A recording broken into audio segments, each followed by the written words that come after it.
ঈদ মোবারক everyone, সবাইকে আরও একবার ঈদের অনেক অনেক শুভেচ্ছা। সেই সাথে স্যামসাংয়ের 2 মিলিয়ন উপলক্ষেও আপনাদেরকে আরও একবার অনেক বেশি ভালোবাসা। আমার কথা ছিল 2 মিলিয়ন উপলক্ষে আমাদের একটা স্পেশাল ভিডিও আসবে।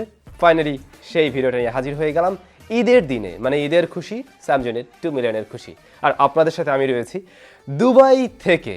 আজকের ভিডিওটা খুব বেশি স্পেশাল দুইটি কারণে। নাম্বার 1, আজকের ভিডিওতে আপনাদের জন্য মেগা গিভঅ্যাওয়ে থাকবে 3 জন লাকি উইনারের জন্য 3টি স্মার্টফোন। এছাড়াও আরও মোটামুটি 7 জনের জন্য থাকবে বিভিন্ন রকমের গেজেট। সো সেগুলো নিয়ে আলোচনা করব এবং পাশাপাশি দ্বিতীয় যে বিষয়টা রয়েছে দুবাইয়ের টেকনোলজি নিয়ে আসলে নতুন করে এভাবে বলার দরকার পড়ে না। যারা আসছেন, যারা ভিডিওতে দেখছেন বা পড়ছেন, নিশ্চয়ই জানেন যে এই শহরটা টোটালি কৃত্রিমভাবে তৈরি করা হয়েছে এবং এখানে টেকনোলজির মানে একদম আধুনিক টেকনোলজির সব কিছুই এখানে আপনি পাবেন। তো আমরা যে সমস্ত বিষয় নিয়ে আলোচনা করছি, এখানকার মোবাইল মার্কেট, তারপর ল্যাপটপ, ঘড়ি, দেন পুরাতন মোবাইলের মার্কেট, তারপর গুলিস্তান মার্কেটও আছে এখানে, দেন এখানে রোড গার্ড, গাড়ি, এভরিথিং, এই সমস্ত বিষয়, সেই সাথে সিম, নেটওয়ার্ক কানেক্টিভিটি, একই সাথে ওয়াইফাই, এই বিষয়গুলো নিয়েও আমরা আলোচনা করব।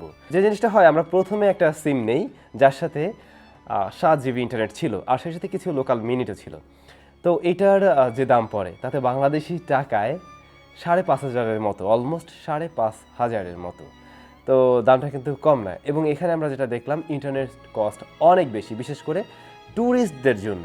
ইভেন আপনি যখন হোটেল রুমে যাবেন, সেটা 4 স্টার হোটেল, আমরা মূলত ওই ধরনের হোটেলেই ছিলাম, তো সেই জায়গা থেকে আমি বলতে পারি এই জায়গাতে আপনি ফ্রি ওয়াইফাই পাবেন, বাট সেই ওয়াইফাইটাতে ততটা স্পিড আপনি পাবেন না যদি কিনা আপনি নিজে আরও টাকা পয়সা খরচ করে না কিনে নেন। হ্যাঁ, চালাতে পারবেন, কিন্তু ডাউনলোড আপলোড স্পিড খুব একটা ভালো পাওয়া যায় না, কিন্তু টাকা খরচ করলে আপনি সেটা পেয়ে যাবেন। এবার যদি 5Gর বিষয়ে আসি, আমার কাছে যে সিমটা ছিল সেটাতে আমি 5G কানেক্টিভিটি পেয়েছিলাম, এবং হ্যাঁ, 5G নেটওয়ার্ক কানেক্টিভিটি যথেষ্ট স্ট্রং, এবং আমরা মোটামুটি দেখছিলাম এটা 400-500 এর মাঝেই এমবিপিএস ঘোরাফেরা করছিল। দ্যাটস গ্রেট, খারাপ না, ভালোই। আরেকটা বিষয়, যে বিষয়টা আমার ভালো লেগেছে এখানকার, আপনি রিসার্চ কীভাবে করতে পারেন। রিসার্চ করাটা খুবই সহজ। আপনি জাস্ট দুবাইয়ের রাস্তায় ঘোরাফেরা করলে প্রতি মনে হয় 10 মিনিট পর পর আপনি দেখতে পাবেন, 10 মিনিটও লাগে না, কখনো 5-6 মিনিট পর পর আপনি দেখতে পাবেন সুন্দর সুন্দর বুথ রয়েছে যেখানে গিয়ে আপনি নিজেই রিসার্চ করে নিতে পারবেন। এই বুথগুলোর সিস্টেমটা হলো আপনি সরাসরি সেখানে টাকাই দিতে পারবেন, আপনাকে কোনো কার্ড দিতে হবে না বা মোবাইলের মাধ্যমেও কিছু করতে হচ্ছে না। জাস্ট টাকা ওই বুথের মেশিনের মধ্যে আর কি ঢুকিয়ে দিলেই আপনি সেটা রিসার্চ করে নিতে পারবেন আপনার নাম্বারে। ওকে, এবারে আমরা কথা বলতে চাই এখানের মোবাইল মার্কেট নিয়ে। তো অনেকেই চিন্তা করেন যে দুবাই আমার ভাই আছে, বা আমি নিজে যেহেতু দুবাই আসলাম, তাহলে এখান থেকে একটা ফোন কেনা উচিত কারণ এখানে ফোনের দাম কম। হ্যাঁ, কথা মিথ্যা না, কিছুটা কম, হ্যাঁ কিছুটা কম। আমরা যদি আইফোন এবং অ্যান্ড্রয়েড ফোনকে আলাদা করে ফেলি তাহলে একটা বড় রকমের তফাৎ দেখবেন। আইফোনের ক্ষেত্রে এখানে বেশ কিছুটা সুবিধাজনকভাবে আপনি কিনতে পারবেন, লাইক সেটা যদি হয় আইফোন 13 প্রো ম্যাক্স বা আইফোন 13, সেই ক্ষেত্রে কিন্তু আপনি মোটামুটি বলা যায় 8-10-12 হাজার টাকাও ডিসকাউন্ট কি মানে কমে কিনতে পারছেন দুবাই থেকে যদি নেন, বাংলাদেশের যে দাম তার সাথে যদি আমরা কম্পেয়ার করি। আর যদি কিনা আমরা অ্যান্ড্রয়েড ফোনের কথা বলতে চাই, সেই ক্ষেত্রে এখানে খুব আহামরি তফাৎ আপনি পাবেন না, বাট স্লাইডলি কম দামে আপনি কিনতে পারবেন। যেমন গত পরশুদিনই আমরা স্যামসাং গ্যালাক্সি A53 স্মার্টফোনটা কিনি, ওইটার ক্ষেত্রেও আমরা হ্যাঁ কিছুটা কম দামে কিনতে পারছিলাম। বাট আমরা যখন অ্যাপলের প্রোডাক্টগুলো কিনতে গেলাম তখন দেখলাম হ্যাঁ বেশ কিছুটা কমে কিনতে পারা যায়। যেমন আমি এই স্মার্ট ওয়াচটা, এটা হলো অ্যাপল ওয়াচ সিরিজ 7, এটা আমি কিনে নিলাম। এইটার ক্ষেত্রে কিন্তু আমি মোটামুটি বাংলাদেশের তুলনায় প্রায় 5,000 বা 6,000 টাকা কমেই আমি কিনতে পারছিলাম। সো অ্যাপল প্রোডাক্টের ক্ষেত্রে আপনারা এখানে বেশ কিছুটা কম পাবেন নতুন স্মার্টফোনের ক্ষেত্রেও। যদি কিনা আমরা সেকেন্ড হ্যান্ড মোবাইল এবং সেকেন্ড হ্যান্ড ল্যাপটপের কাছে যাই, ইউজড প্রিওন্ড, সেই ক্ষেত্রে কিন্তু আপনি আবার এখানেও বেশ কিছুটা কমেই পাচ্ছেন। রিসেন্টলি আপনারা হয়তো ঢাকায় দেখছেন যে বিভিন্ন শপে আমরা সেকেন্ড হ্যান্ড ডিভাইস বা প্রিওন্ড ডিভাইসগুলো কিনতে পাই, সেগুলো মূলত দুবাই থেকেই যায়। এবং আমরা সেই স্টোরগুলো ভিজিট করছিলাম, দেখলাম আইফোনের আর সরাসরি, মানে আইফোন, স্যামসাং, এই ফোনেরই একদম সরাসরি।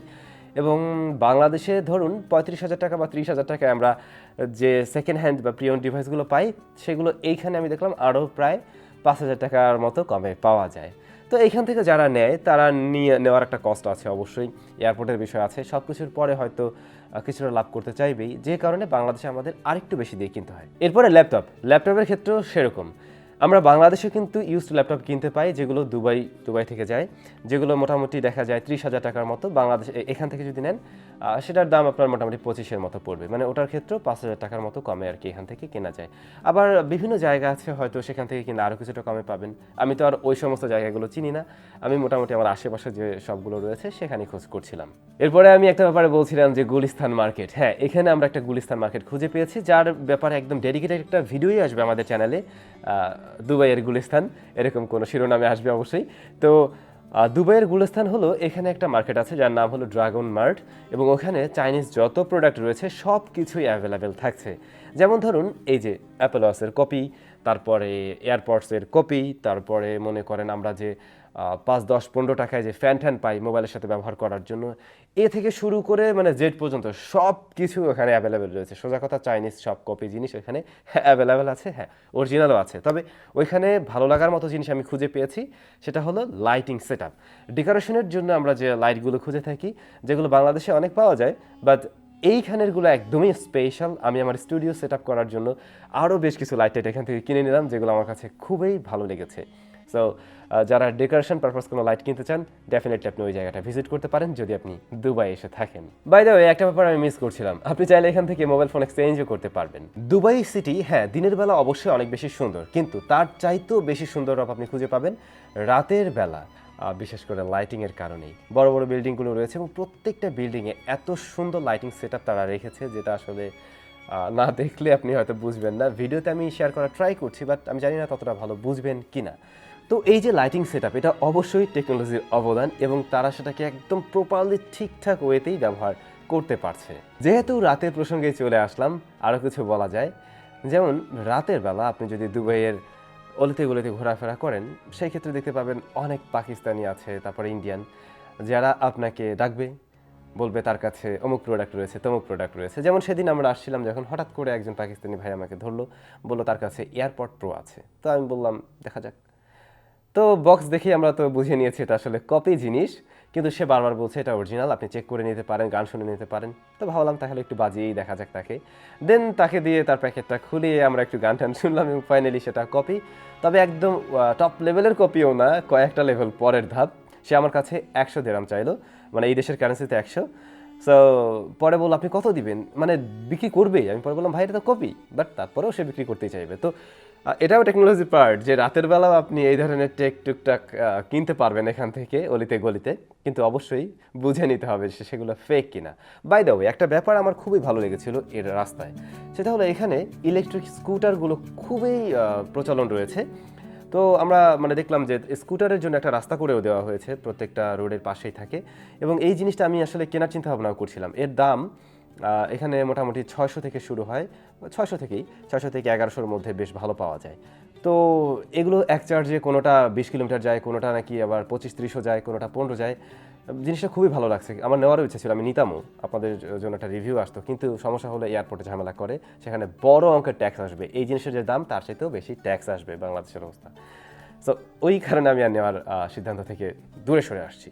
দুবাইয়ের আরও একটা ইন্টারেস্টিং টেকনোলজি রয়েছে, তা হলো এদের এখানে ট্রাফিক কন্ট্রোল সিস্টেমটা। সেটা নিয়ে আমরা আলোচনা করব। তার আগে গিভওয়ের ব্যাপারটা জানাতে চাই। আমরা গিভওয়ে নিয়ে আলোচনা করছিলাম, রাইট? আজকের ভিডিওতে গিভওয়ে থাকবে 3 জন লাকি উইনার 3টি স্মার্টফোন পেয়ে যাবেন। বাকি 7 জন উইনার পাবেন হচ্ছে বিভিন্ন গ্যাজেট। সেটা হতে পারে smart watch, Apple watch definitely না, অন্য ওয়াচ পাবেন, এবং TWS বা অন্য কিছু হতে পারে, স্পিকারও হতে পারে। তো কিভাবে আপনি অংশগ্রহণ করবেন, ভিডিও ডেসক্রিপশনে বিস্তারিত লেখা থাকলো। এখন বলে শুধু সময় নষ্ট না করি, খুব সহজে অংশগ্রহণ করে নিতে পারেন। ডেসক্রিপশনে লেখা রয়েছে, এবং কয় তারিখে রেজাল্ট পাবেন সেটাও লেখা থাকবে, নিশ্চয়ই চেক করে নেবেন।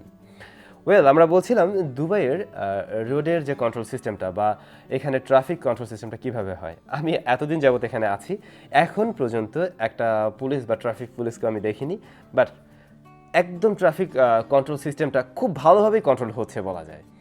লাইক এখানে গাড়িগুলো ঠিক সময় মতোই থেমে যাচ্ছে, মানুষগুলো ঠিকভাবে পার হতে পারছে, প্রত্যেকটা জায়গায় সিগন্যাল রয়েছে যেগুলো অটোমেটিকভাবে কাজ করে, সেখানে সেন্সর এবং ক্যামেরা উভয় থাকছে। আর আসলে মানুষের সভ্যতার একটা বিষয় আছে। ইভেন এখানে জনসংখ্যা আমাদের মতো অতটা বেশি না, এটাও একটা ফ্যাক্ট অবশ্যই। তবে নিয়ম মানার বিষয়টা যদি আমরাও মেনে চলার চিন্তা ভাবনা করি, তাহলে মনে হয় অনেক কিছুই করা সম্ভব ইভেন বাংলাদেশেও। তো রোডে যেহেতু আছি, এখানে আরেকটা ব্যাপার বলা যায়, সেটা হলো এখানকার ট্যাক্সি ক্যাব গাড়ি। আপনারা জানেন দুবাই একদম লাক্সারিয়াস গাড়িগুলো অ্যাভেলেবেল। ইভেন এখানে যে ট্যাক্সি ক্যাব সেটা আপনি দেখবেন স্পোর্টস কার হতে পারে, BMW হতে পারে, মানে এটা একদম কমন একটা বিষয় এখানে। আর এখানে ট্যাক্সি ক্যাব, উবার এই সমস্ত সার্ভিসগুলো বেশ দারুণ লেগেছে আমাদের কাছে, এবং আসলে এরকমই হওয়া উচিত বলে আমার মনে হয়। তো এই দুবাই নিয়ে একদম মানে ইন ডিটেলসে পুরো ভিডিও আসবে আমাদের উইথ স্যাম চ্যানেলে, সেটাতে নিশ্চয়ই চোখ রাখবেন। আমরা কি কি করলাম বিভিন্ন রকমের সমস্ত কিছু ব্লগে উল্লেখ থাকবে, আশা করছি এনজয় করবেন। আর ওই যে দুবাইয়ের গুলিস্তান, ওই ভিডিও তো খুব শীঘ্রই আসছে। তো পরিশেষে সবাইকে আরও একবার অনেক অনেক ধন্যবাদ, ভালোবাসা, ঈদের শুভেচ্ছা।